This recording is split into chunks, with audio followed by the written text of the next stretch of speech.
Hello everyone, welcome to PH patho. आप कैसे हैं? आप सभी, उम्मीद है आप सभी बहुत अच्छे होंगे। अपने डीएमएलटी में, अपने बीएससी एमएलटी में बहुत अच्छा कर रहे होंगे। आप कहीं ना कहीं काम कर रहे होंगे, लेकिन आपको ज़रूरत है बहुत सारी बारीकियों को जानने की, बहुत सारी चीज़ों को पढ़ने की।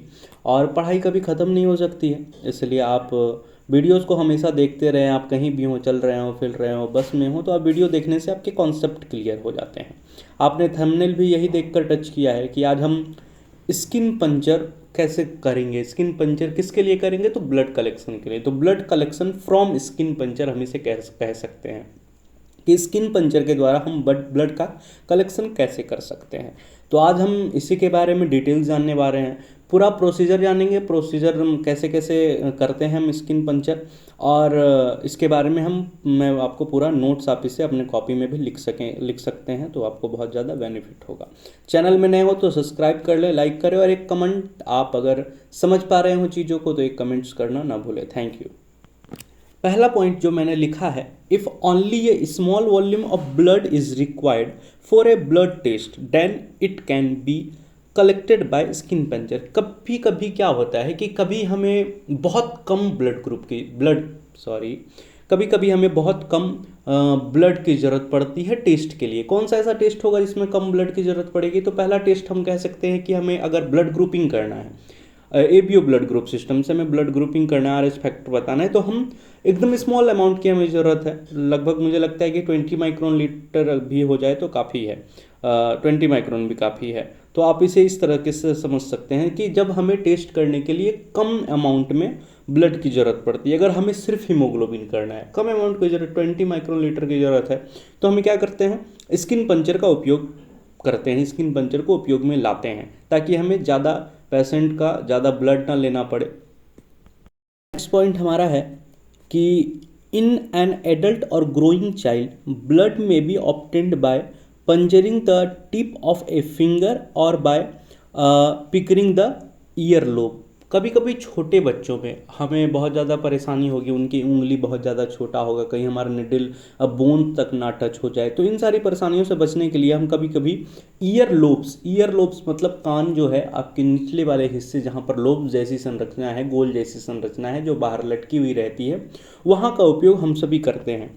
The skin of the palmar side of the tip of the third और fourth finger of the non writing hand. हमें कभी भी अगर आपको कहा जाए स्किन पंचर के लिए, तो हमें नॉन राइटिंग हैंड, जिसे हम नहीं लिखते हैं, मैं अगर कहूँ तो आपका बायां हाथ, अगर हम पुरुष की बात करें तो ज़्यादा जो यूज़ में नहीं आते हैं, तो उनका उपयोग हम कर सकते हैं। और मेनली थर्ड और फोर्थ फिंगर, मतलब आपको मैं कह सकता हूँ रिंग फिंगर और पिंकी फिंगर के बगल में जो फिंगर है, उससे हम सभी अगर स्किन पंचर करें, हम पंचर करके अगर ब्लड कलेक्शन लें, तो हमें ज़्यादा आसानी होगी और ब्लड की एक सही क्वांटिटी आपको प्राप्त होगी।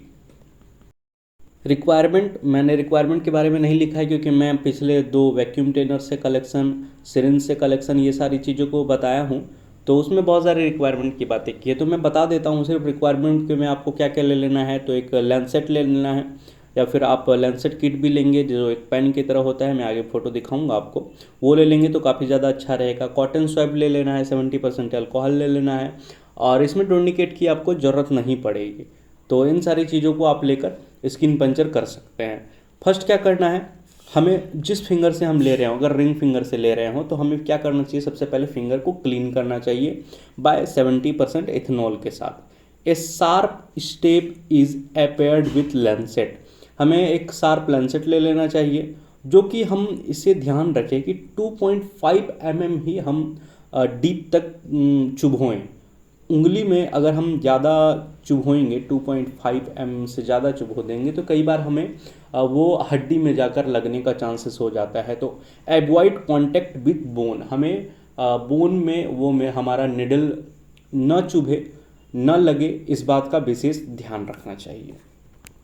मैंने आपको 3 फोटो दिखाया है और बताने की कोशिश कर रहा हूँ कि आप जो पहला देखेंगे लैंसेट, अगर आपको हाथ में ग्रिप बने तो आप जो वो छोटा वाला ब्लू कलर का आप देख पा रहे होंगे, आप उससे भी फिंगर प्रिक कर सकते हैं।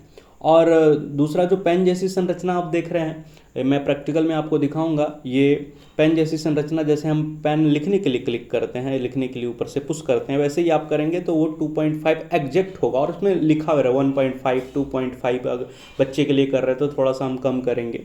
और तीसरा नंबर देखेंगे तो ये भी एक शार्प होता है, जो कि स्टेनलेस स्टील का होता है शायद, मुझे पूरी जानकारी नहीं है इसके बारे में, क्योंकि इसका उपयोग मैंने बहुत कम देखा है, बहुत कम जगहों पे देखा है। तो मैंने ऐसे लेंसेट को, और स्टरलाइज होते हैं जनरली, तो आप यूज़ करेंगे आपको कोई दिक्कत नहीं होगी।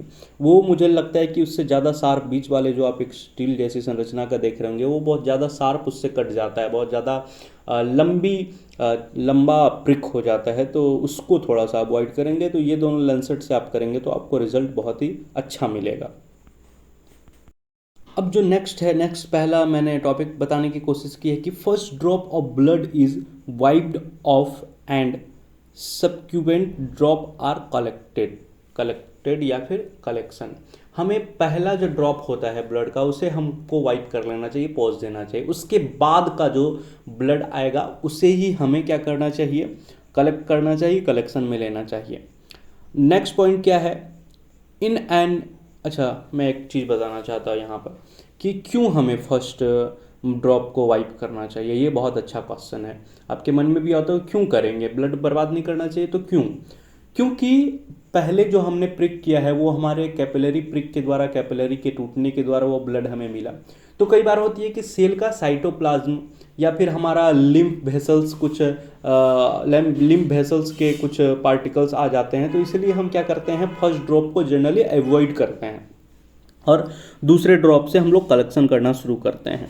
नेक्स्ट पॉइंट क्या है, in an infants less than 1 year old that lateral or medial plantar surface of the foot should be used for skin puncture। कई बार होता है कि हमें बहुत बच्चे का कलेक्शन लेना है, 1 year का है, 1 year से कम का है, तो हम उसके पैर के तलवे का जो लोब वाला भाग होता है उसका उपयोग करना चाहिए स्किन पंचर के लिए। तो ये सारी बातों का आप विशेष ध्यान रखेंगे कि किस तरह से स्किन पंचर करें।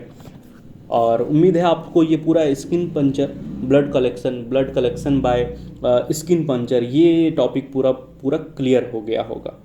देखिए, मैंने ये आपको 2 फोटो दिखाने की कोशिश की है कि कैसे, एक आप देख रहे होंगे कि पिंकी फिंगर के बगल वाले से प्रिक किया गया, हर एक स्मॉल ड्रॉप, एक स्मॉल अमाउंट ब्लड का आपके शरीर से बाहर आएगा, आपको ये पता भी नहीं चलेगा कैसे आपका ब्लड कलेक्शन हो गया। और फिर उसके बाद हमें उस वहाँ पर थोड़ी देर के लिए उसे एडहेसिव टेप लगा देना चाहिए, या फिर आप उसे कॉटन से दबा कर रखेंगे तो ब्लीडिंग फिर बंद हो जाएगी। ब्लीडिंग बंद कैसे होती है, कैसे कैसे क्लॉट होता है, क्लॉटिंग फैक्टर्स होते हैं, इन सारी चीज़ों के बारे में मैं आगे चलकर वीडियो बताऊंगा। ये सारे आपके सिलेबस में हैं, सो चिंता करने की कोई बात नहीं है। आप बने रहें, नए हो तो प्लीज़, मैं हमेशा कहता हूं कि आप सब्सक्राइब करें, नीचे अपना टॉपिक डालें, जो आपको टॉपिक समझ में नहीं आ रहा हो, मैं उस पर वीडियो बनाने की कोशिश करूँगा। और हाँ, नए हो तो लाइक करें, कमेंट करें, सब्सक्राइब करें। ईमेल आईडी है, व्हाट्सएप नंबर है, दोनों में से आप किसी का उपयोग करके क्वेश्चन पूछ सकते हैं, नोट्स मांग सकते हैं, स्पेशल क्लास के लिए बातें कर सकते हैं। PH Path पर सबको सब्सक्राइब करें। Thank you everyone, thank you very much.